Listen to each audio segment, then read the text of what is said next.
آج deputy prime minister Ishaq Dar صاحب نے ایک بڑی امپورٹنٹ پالیسی اسٹیٹمنٹ دیا جو بڑی فارن پالیسی کے حوالے سے ڈیولپمنٹس ہوئی ہیں ان کے اوپر نیشنل اسمبلی کے فلور پر. کیونکہ یہ معاملات بڑے گرم ہیں تو اس پہ جو آج باقاعدہ طور پر ان کا بیانات تھے وہ نہایت ہی اہم تھے, لیکن ان کی روشنی میں اب سمجھ کے آ رہا ہے کہ پاکستان نے کیا صحیح کیا اور کہاں پہ کچھ کنفیوژن پیدا کر دیا. آج بات کرتے ہیں, میں ہوں فہد حسین, یہ میرا ڈیجیٹل چینل, اگر آپ نے ابھی تک لائک اور سبسکرائب نہیں کیا تو ضرور کیجیے اور بیل آئیکن دبائیے گا کیونکہ آپ کو بر وقت جو ہے وہ ترجیح ملیں گے. اچھا, اب کوئکلی ذرا بات کرتے ہیں. اسحاق ڈار صاحب لمبے چوڑے دورے کے بعد واپس آئے.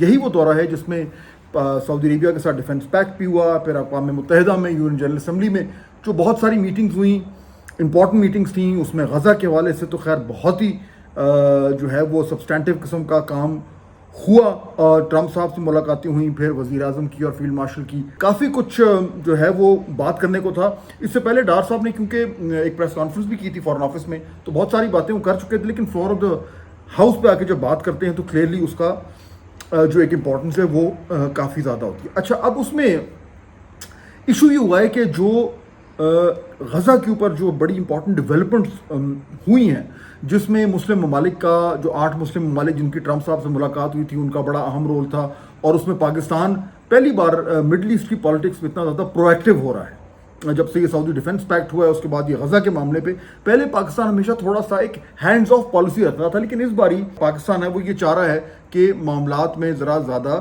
لیڈنگ رول ہو. اب ایشو یہ ہوا ہے جو کہ آج ڈار صاحب کی جو تقریر ہوئی ہے اس میں وہ چیز ایک بار پھر ابھر کر سامنے آئی کہ جو مسلم ممالک نے بڑی اپنی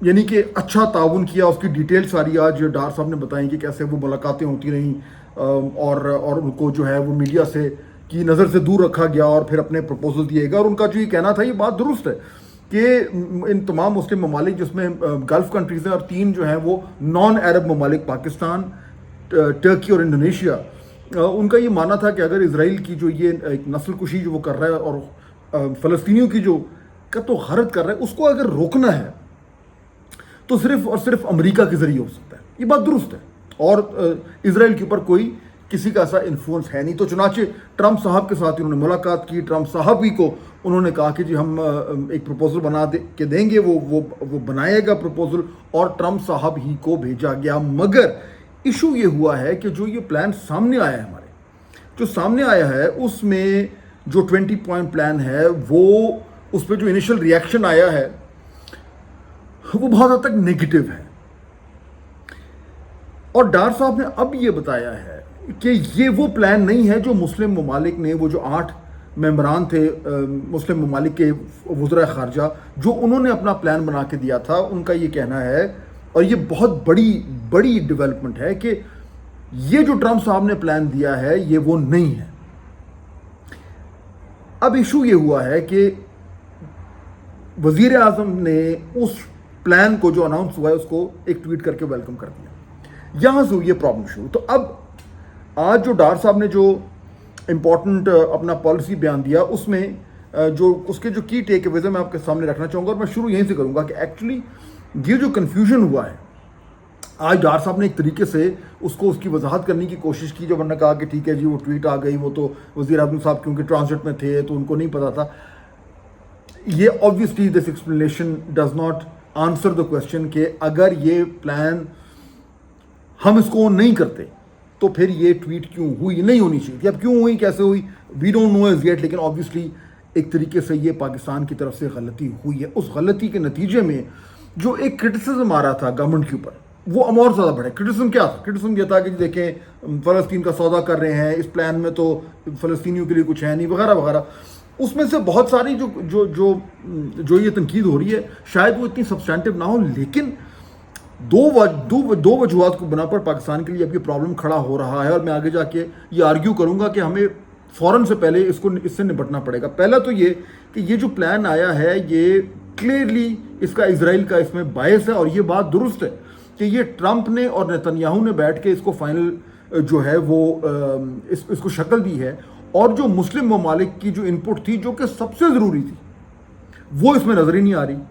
اور دوسری بات یہ کہ obviously اس میں نہ تو پی ایل اے سے کوئی مذاکرات ہوئے ہیں جو فلسطینیوں کی ایک باڈی ہے، اور نہ ہی حماس سے. تو یہ کیسے ممکن ہے کہ ایک پلان جو صرف امریکہ اور اسرائیل نے بنایا ہو وہ فلسطینیوں کے اوپر تھوپ دیا ہے؟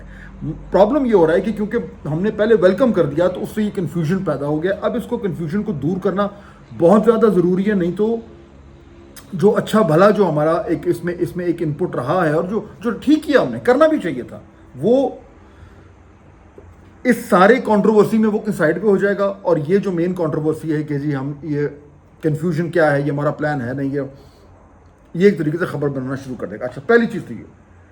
اب آجائے دوسری چیز. ایشو یہ ہے کہ یہ جو پلان ہے اس کے بارے میں ٹرمپ صاحب نے یہ کہا ہے کہ جی میں جب ان سے پوچھا صحافیوں نے کہ یہ کب تک آپ حماس کا انتظار کریں گے، انہوں نے کہا جی بس 2-3 دن کی بات ہے، اور اگر تب تک ان کا جواب نہیں آیا تو بس اس کا مطلب ہے کہ یہ معاملات جو ہیں وہ ادھر ہی واپس جا رہے ہیں اور آپریشن پھر چلتا رہے گا. آپریشن کیا، نسل کشی جو ہے وہ تو نہیں مانیں گے کہ نسل کشی ہے. وہ جو 2-3 دن ٹرمپ صاحب نے کہے وہ ختم ہونے والے ہیں، آج یا کل میں ختم ہو جائیں گے. اور ابھی تک یہ امکانات لگ رہے ہیں جو بھی ہمیں دیکھنے کو سننے کو مل رہا ہے کہ حماس کی ایکسیپٹ نہیں کرے گا. اور میرے خیال میں یہ نیچرل سی بات ہے. اس میں جو ٹرمز اینڈ کنڈیشنز دیے گئے ہیں 20 وہ اس سے یہ اسرائیل کو فیور کرتے ہیں.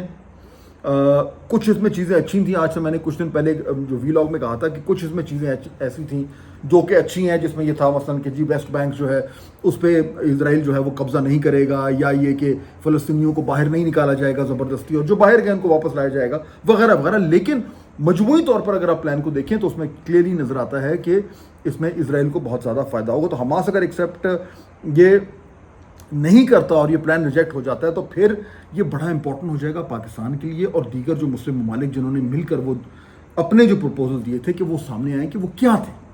کیونکہ ابھی تک تو وہ سامنے آئے نہیں، وہ سیکرٹ رکھے ہوئے ہیں. آج ڈار صاحب نے بھی اس کو ذکر نہیں کیا. لیکن اگر یہ پلان فیل ہوتا ہے، اگر یہ معاملات کہیں نہیں جاتے، تو پھر لوگ یہ مطالبہ کریں گے کہ اچھا جی آپ جس چیز پہ اتنے خوش ہو رہے تھے، آپ جس چیز پہ اتنا یہ کہہ رہے تھے کہ جی ہم نے بہت بڑا کنٹریبیوشن کر دیا ہے، وہ کیا ہے. تو اس کی تفصیلات جو ہیں وہ سامنے لانی پڑیں گی، پہلی بات. دوسری چیز یہ کہ اگر یہ پلان جو ہے وہ حماس ایکسیپٹ نہیں کرتا اور یہ فیل ہو جاتا ہے، اور اس کے بعد ایک بار پھر جو ہے وہ معاملات جوں کے تو رہتے ہیں اور قتل و غارت کا بازار جو ہے وہ گرم ہوتا رہتا ہے، تو پھر ہمارے لیے بڑا مسئلہ ہو جائے گا. مسئلہ کیوں ہوگا؟ ہمارے لیے مسئلہ یہ ہوگا کہ پھر ٹرمپ صاحب جو کہ یہ کہہ چکے ہیں کہ جی اگر حماس نے یہ پلان نہ مانا تو پھر اسرائیل کین فنش دا جاب. اس کا مطلب کیا ہے کہ وہ مطلب مکمل طور پر اسرائیلیز کا جو فلسطینیوں کا خاتمہ کرتے ہیں، ان کو ختم کر دیں، نسل کشی جو ہو رہی ہے وہ مکمل کر دیں. یعنی اس کا تو یہی مطلب ہوا. تو پھر پاکستان کو پوزیشن کو لینی پڑے گی. اب ٹرمپ صاحب کے خلاف اس وقت جو حالات بنے ہوئے، پاکستان کیسے پوزیشن لے سکتا ہے؟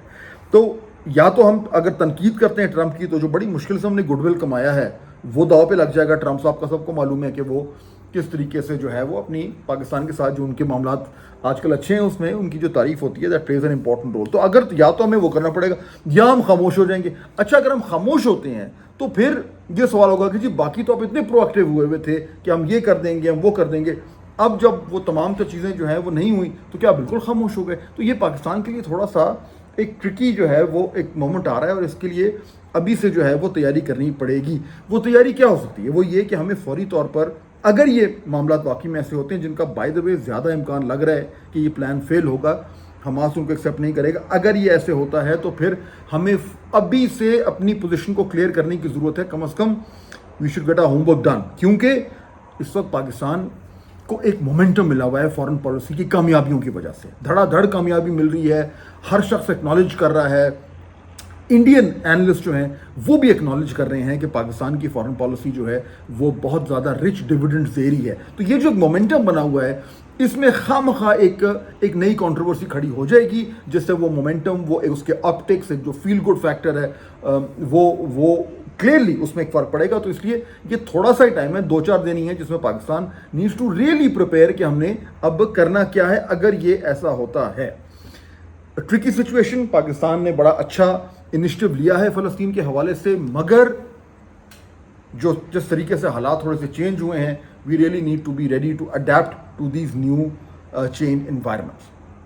آخری بات جو ڈار صاحب نے آج کی، وہ ایک نان ایشو ایک ایشو بن گیا ہے. شمع جنیجو صاحبہ خاتون ہیں جن کی کنٹروورسی آپ کے سامنے ہے کہ وہ کس طرح وہاں سے پہنچی اور جو ہمارے ڈیفینس منسٹر ان کے پیچھے بیٹھی ہوئی تھی. تو اس میں بھی کیونکہ اپوزیشن نے بہت شور مچایا تو آج ڈار صاحب نے اس کو ایڈریس کر ہی دیا اور انہوں نے کہا کہ جی وہ ہم نے یعنی کہ فارن آفس نے جو ہے وہ ان کو اپنی آفیشیل لسٹ میں نہیں ڈالا تھا.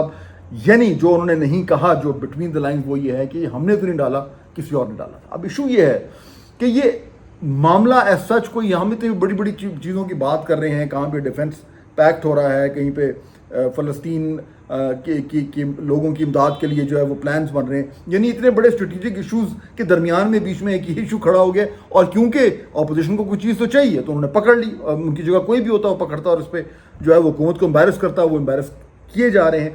مسئلہ یہ ہے کہ کچھ نہ کچھ گڑبڑ تو ہوئی ہے. اب اس گڑبڑ کو اگر ایکچولی ایکسپلین کر دیا تو وہ اور زیادہ امبیرسمنٹ ہوگی. تو میرے خیال میں گورنمنٹ کا اس ٹائم پالیسی یہ ہے کہ جی بس ٹھیک ہے, جو کہنا تھا کہہ دیا, خاموش ہو جاؤ.